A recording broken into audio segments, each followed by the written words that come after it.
Hello guys, आज हम जानेंगे कॉन्स्टिपेशन के बारे में, जिसको कब्ज भी बोला जाता है।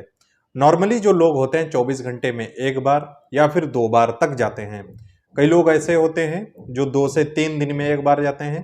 लेकिन कई बार क्या होता है, जब कॉन्स्टिपेशन की प्रॉब्लम हो जाती है, जब किसी को कब्ज की शिकायत हो जाती है, तो लोग हफ्ते में एक बार जाते हैं या फिर हफ्तों तक वो नहीं जाते हैं। कई बार क्या होता है, ये जो कॉन्स्टिपेशन होता है क्रॉनिक हो सकता है या फिर एक्यूट हो सकता है। जो एक्यूट होता है, ये समस्या अचानक नहीं होती, धीरे धीरे ये प्रॉब्लम पेशेंट को काफ़ी दिनों से रहती है। जैसे कई बार क्या होता है, स्टूल पास आउट करने के लिए गए, थोड़ा सा स्टूल पास आउट हुआ, लेकिन पेट पूरी तरह से खाली नहीं हुआ, तो ये एक्यूट कंडीशन होती है। जो क्रॉनिक कॉन्स्टिपेशन होता है, ये अचानक ही बनता है।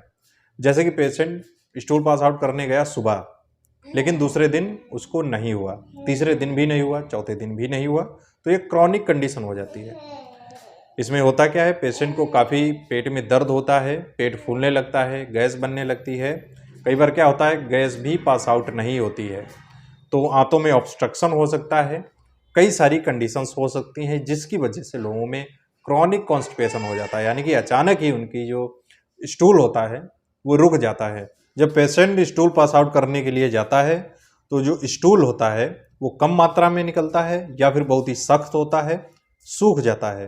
पेशेंट को लगता है कि पेट पूरी तरह से साफ नहीं हुआ है। ये एक बहुत ही आम और शारीरिक बीमारी होती है, जिसे पेशेंट को काफ़ी प्रॉब्लम होती है, एंजाइटी रहती है, डिप्रेशन में रहता है और मेंटल डिस्टर्बेंस भी हो सकती है कॉन्स्टिपेशन होने की वजह से। कॉन्स्टिपेशन के कई कारण हो सकते हैं, जैसे कि फाइबर का भरपूर मात्रा में ना लेना। बहुत से ऐसे लोग होते हैं, खाना खाते हैं लेकिन उसमें भरपूर मात्रा में फाइबर नहीं होता है, तो तला भुना मिर्च मसाले वाली चीज़ें ज़्यादा खाते हैं, बाहर की चीज़ें ज़्यादा लेते हैं, तो उनको ये समस्या ज़्यादा हो सकती है। इसके अलावा डायवर्टिकुलाइटिस हो सकता है, इरिटेबल बाउल सिंड्रोम हो सकता है। इसमें कोलन की जो सर्कुलर मांसपेशियां होती हैं, इनमें ज़्यादा तनाव आ जाता है, जिससे जो स्टूल होता है आगे नहीं बढ़ पाता है और कॉन्स्टिपेशन की समस्या हो सकती है। इसके अलावा अगर लीवर डिजीज़ है, यानी कि लीवर से संबंधित कोई बीमारी है, तब भी प्रॉब्लम हो सकती है। पाइल्स एक ऐसी बीमारी है जिसको बवासीर बोलते हैं, जिसमें बार बार पेशेंट को कॉन्स्टिपेशन की समस्या रहती है। बवासीर भी एक तरह की कॉन्स्टिपेशन की बीमारी, अगर ज़्यादा दिनों तक ये समस्या रहती है तो पेशेंट में पाइल्स की बीमारी हो जाती है।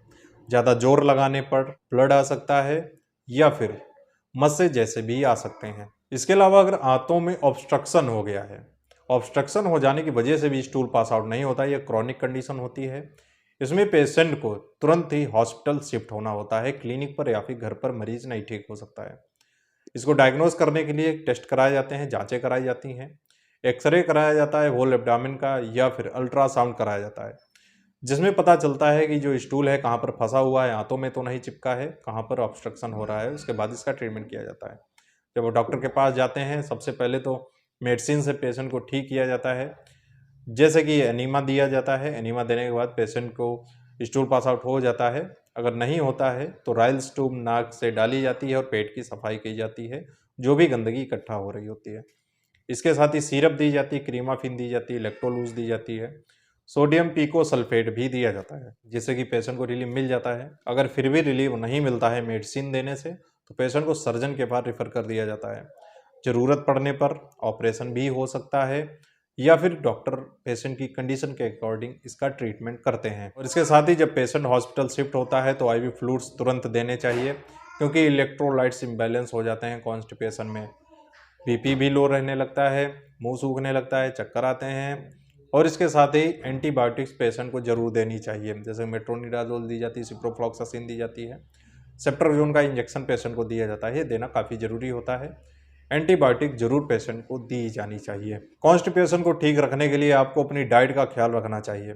ज़्यादा से ज़्यादा मात्रा में आपको हरी सब्जियां लेनी चाहिए, फाइबर युक्त भोजन करना चाहिए, फलों का इस्तेमाल करें ज़्यादा से ज़्यादा मात्रा में, और इसके साथ ही बहुत ही सारा पानी पीना चाहिए। 3 से 4 लीटर तो आपको पीना ही चाहिए। अगर पानी कम पीते हैं, डिहाइड्रेशन रहता है, तब भी कॉन्स्टिपेशन की समस्या हो सकती है। अगर पाइल्स की बीमारी है तो उसका इलाज करना चाहिए। बाहर की चीज़ें खाना बंद कर दें, तला भुना मिर्च मसाले वाली चीज़ें, ऑयली चीज़ें, इनको खाना बंद कर दें। अगर ज़रूरत पड़ती है तो आपको डल्कोफ्लेक्स टैबलेट रात को सोने से पहले लेनी चाहिए, या फिर आप क्रीमाफिन सिरप भी ले सकते हैं, जिससे कि आपका स्टूल जो होता है वो सॉफ्ट रहता है और आसानी से पास आउट हो जाता है। तो लाइफ स्टाइल को चेंज करके आप इसको ठीक कर सकते हैं। अगर आप दवाओं पर निर्भर रहना चाहते हैं तो आपको ये सब करने की ज़रूरत नहीं, आप दवाएं रेगुलर ले सकते हैं अगर आप फिजिकल वर्क या फिर डाइट का ख्याल नहीं रख सकते हैं।